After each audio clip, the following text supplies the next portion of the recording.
Hello students, इस video में हम डिस्कस करेंगे फॉरेस्ट आवर लाइफलाइन। ये 7th क्लास का साइंस का चैप्टर है। इसकी मैंने इससे पहले 3 वीडियो अपलोड कर दी हैं। आप इस वीडियो को देखने से पहले उन वीडियो को ज़रूर देखें, तभी आप इस लेसन को अच्छी तरह समझ सकते हो। तो आइए और अधिक जानते हैं इस लेसन के बारे में।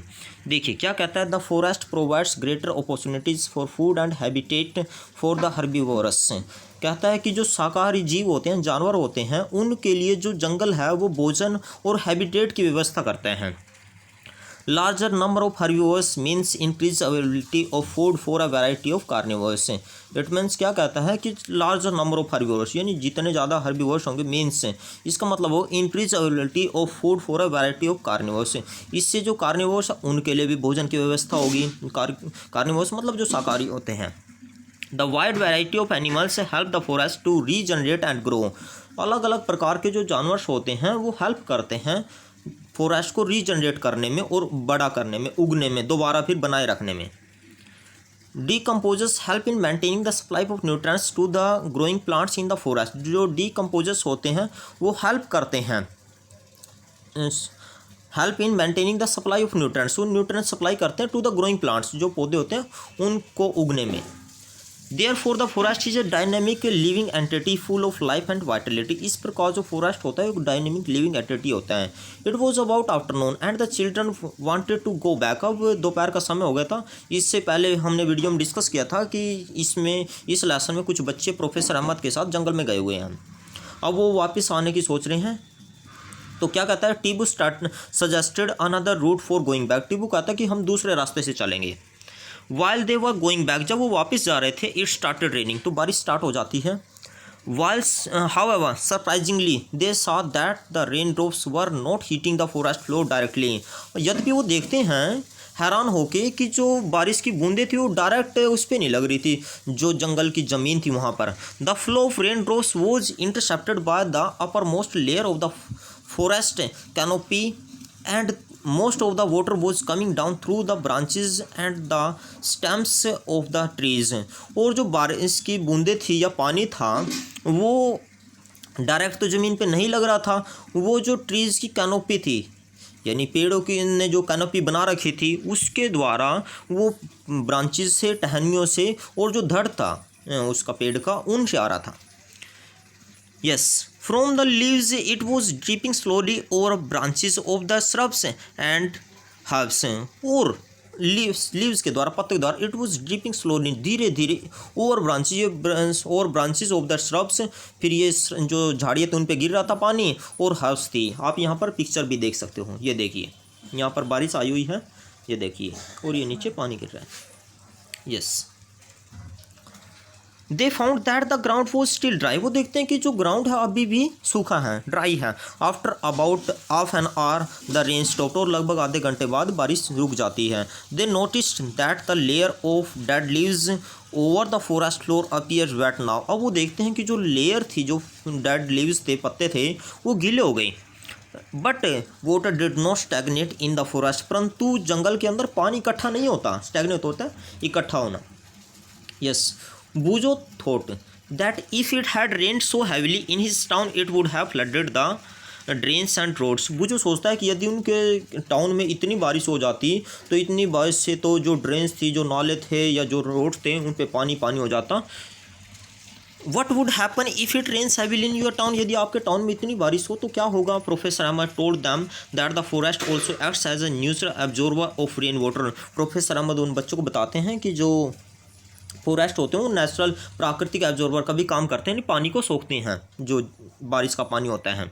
Forest haves to maintain water table throughout the year by seeping water. और जो फॉरेस्ट होते हैं वो वाटर टेबल को बनाए रखते हैं, यानी जितना पानी हम ज़मीन से निकालते हैं इतना ही पानी वो ज़मीन के अंदर चला जाता है। Forest not only help in controlling floods but also help maintain the flow of water in the streams so that we get a steady supply of water. जो फॉरेस्ट होते हैं वो केवल फ्लड को ही कंट्रोल नहीं करते, बल्कि क्या करते हैं, जो नहर के अंदर, जो नहरें होती हैं उनके अंदर पानी होता है, उसकी सप्लाई को भी बनाकर रखते हैं, जिससे हमको पानी मिलता रहता है।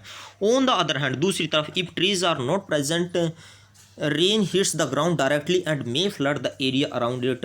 यदि पेड़ ना हो तो उसके बाद क्या होगा, जो रेन होगी, बारिश होगी, वो डायरेक्ट ज़मीन पे आएगी और उसके क्या हो सकता है, may flood the area around it, और वहाँ पर आसपास बाढ़ आ सकती है। हैवी रेन में ऑल्सो डैमेजेस द सोइल, जो बारिश होती है वो मिट्टी को भी डैमेज कर सकती है। Roots of trees normally bind the soil together. जो रूट्स होती हैं पेड़ों की, वो ज़मीन को यानी मिट्टी को अपनी तरफ बांध के रखती हैं। But in their absence the soil is washed away और इरोडेड। परंतु उनकी अनुपस्थिति में जो सोल है वो बह जाती है और बंजर हो सकती है। The children spent an hour at Tibu's village on their way back. और जब बच्चे वापस जा रहे थे तो उन्होंने टीबू का जो गांव था वहां पर लगभग 1 घंटा बिताया। The weather of the village was quite pleasant. जो मौसम था गांव का बहुत अच्छा था।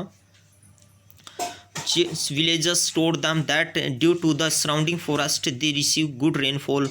गांव वालों ने उनको बताया कि उनके आसपास जंगल होने के कारण वहाँ पर बारिश अच्छी होती है।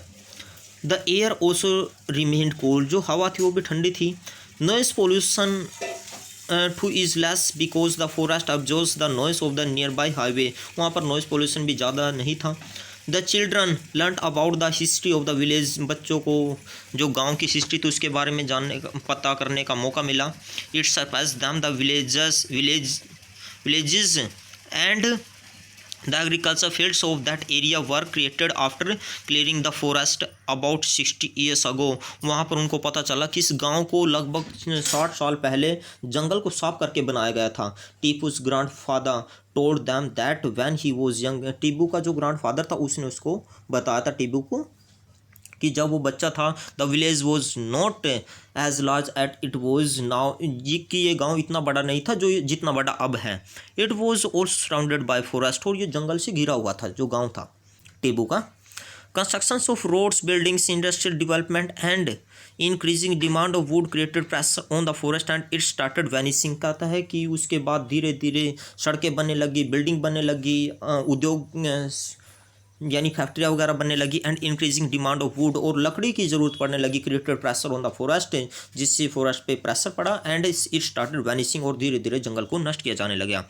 ही was not happy that the forest adjoining their people is not regenerating and is on the verge of disappearing due to over grazing of animals and indiscriminate felling of trees. वो खुश नहीं था। That the forest eight joining, जो उनके गांव के पास forest था, is not regenerating, कि वो जो फॉरेस्ट है वो रीजनरेट नहीं हो रहा था।